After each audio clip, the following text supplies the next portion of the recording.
इस क्वेश्चन के अंदर ना ये छत है, छत के ऊपर एक मंकी चढ़ा हुआ है 7 किलो का, और इसके साथ एक रस्सी है। ये रस्सी की जो ब्रेकिंग स्ट्रेंथ है वो 50 न्यूटन है इसमें, और इस मंकी को नीचे उतरना है इस केस में।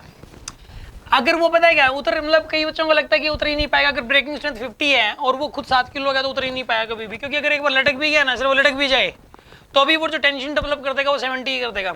सिर्फ लटकने मात्र से वो 70 न्यूटन की टेंशन डेवलप कर देगा। तो यहाँ पे ब्रेकिंग स्ट्रेंथ तो 50 है तो तभी टूट जाएगी, तो नीचे आने की बात तो बहुत दूर की है। लेकिन ये वो बचा सकता है स्ट्रिंग को टूटने से, वो तब बचा सकता है कि वो नीचे की तरफ सीधा एक्सेलरेशन एक्सेलरेट करें। ठीक है, नीचे की तरफ अगर एक्सेलरेशन होगा ना तो एमजी से भी कम टेंशन आ जाती है, क्योंकि नीचे आता हुआ स्ट्रिंग ऐसे स्ट्रिंग को तो ऊपर धकेलेगा, तो वो ऐसे अगर ऐसे ऐसे एकदम से ऐसे झटका मारेगा ऊपर की तरफ, स्ट्रिंग पे इतना वजन थोड़ा ना पड़ने देगा, वो रस्सी पे इतना वजन नहीं पड़ने दे रहा, क्योंकि वो नीचे की तरफ एक्सेलरेट कर रहा है। तो जिस वजह से जो टेंशन डेवलप होगी वो एमजी से भी कम हो जाएगी, एमजी माइनस एम ए की, क्योंकि वो अगर नीचे की तरफ एक्सेलरेट कर रहा है तो टेंशन यानी कि उसके वेट से भी कम टेंशन डेवलप होगी इसके अंदर। तो यानी कि उसके अंदर जो है ना वो कम से कम अगर पता हो जितना ज्यादा एक्सेलरेशन नीचे की तरफ रखेगा ना, जितना ज्यादा एक्सेलरेशन रखेगा टेंशन उतनी कम आएगी रस्सी में। वो ज्यादा से ज्यादा एक्सेलरेशन कितना रख सकता है आपको पता है? कितना रख सकता है ज्यादा से ज्यादा?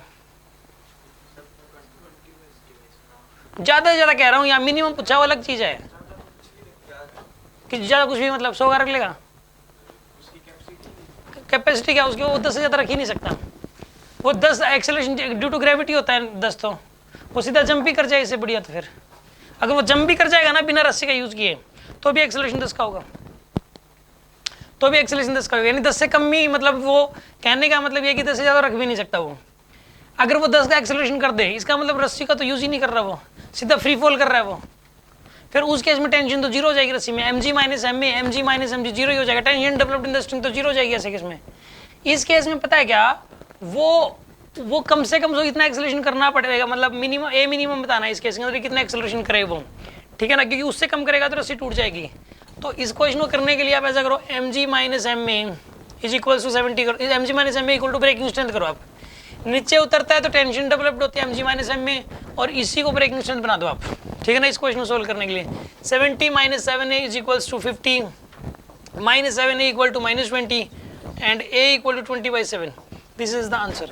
अगर वो इससे कम एक्सेलरेशन से नीचे आएगा तो रस्सी टूट जाएगी, फिर इससे ज्यादा से वो जितने मर्जी एक्सेलरेशन से आ सकता है, इसलिए इसमें ए मिनिमम पूछा गया ना कि ए मैक्सिमम। आगे बात समझ में आपको? कोई डाउट है किसी के मन में?